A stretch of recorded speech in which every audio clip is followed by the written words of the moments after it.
आणि जी लोक आरक्षणावरती आर्थिक निकष लावतात त्यांना सुद्धा आंबेडकरवादी मानणार का? पण भूषण गवईंना जरा सोडून देऊ. मी बोलल्यानंतर त्यांच्याबरोबर लय वाईट गोष्टी घडल्यात, थोडं त्यांना शांत द्या. तुम्हीच मुद्दा समजून घ्या.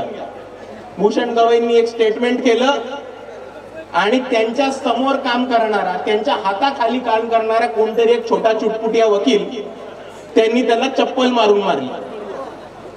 आता तुम्ही समजून घ्या की भारत देशाच्या सरन्यायाधीशाला जर कोणी चप्पल फेकून मारलं तर तो ह्या देशाचा अपमान आहे का व्यक्तीचा नाही. तो भारताच्या न्याय व्यवस्थेचा अपमान आहे आणि तो भारताच्या संविधानाचा अपमान आहे, हे आपण सर्वांनी समजून घेतलं पाहिजे. आणि दुसऱ्या बाजूला काल आपण बघितलं असेल तर न्यूयॉर्क मध्ये एक टाइम्स स्क्वेअर म्हणून जागा आहे. त्या न्यूयॉर्कच्या टाइम्स स्क्वेअर मध्ये सवर्ण, उच्चवर्णीय, उच्चवर्गीय भारताच्या नागरिकांनी भूषण गवईंच्या विरुद्ध एक मोर्चा काढला. त्या मोर्चामध्ये त्यांच्या फोटोला चप्पल मारण्यात आली. त्या मोर्चामध्ये त्यांचा पुतळा जाळण्यात आला. आणि अजूनही भूषण गवईंची लोक ह्याच्याबद्दल गप्प आहेत. ज्या व्यवस्थेने, ज्या पक्षाने त्यांना सरन्यायाधीश बनवलं ती लोक गप्प आहेत.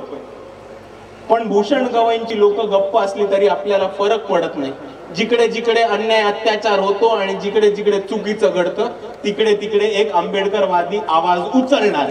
आणि म्हणून भूषण गवईंची कितीही मतभेद असले तरी त्यांच्याशी चुकीची घटना झालीये त्याच्या विरुद्ध आम्ही बोलणार आणि रडत राहणार. आणि म्हणून या घटनेनंतर मी डायरेक्ट अमित शहांना चॅलेंज करतोय की काल भूषण गवईंची भारताच्या सीजीआयची एफईजी जाळण्यात आली. भारताच्या सीजीआयला चप्पल मारण्यात आलं, त्यांच्या फोटोला चप्पल मारण्यात आलं. हा एका दलित माणसाचा अपमान नाही, हा एका व्यक्तीचा अपमान नाहीये, हा भारत देशाचा अपमान आहे, हा भारताच्या संविधानाचा अपमान आहे आणि हा भारताच्या न्याय व्यवस्थेचा अपमान आहे. म्हणून मी अमित शहांना चॅलेंज करतो की जर तुम्हाला या देशाची सुरक्षा महत्वाची असेल आणि जर तुमच्यामध्ये दम असेल तर त्या एनआरआयचा सगळ्यात पहिले पासपोर्ट रद्द करा.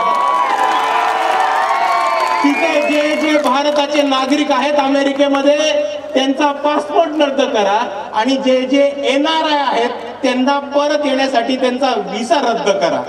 जर तुम्हाला भारताची सुरक्षा आणि भारताची सॉव्हर्निटी ही महत्वाची असेल तर आपले होम मिनिस्टर ह्याच्यावर नक्कीच ऍक्शन घेतील अशी मी त्यांच्याकडनं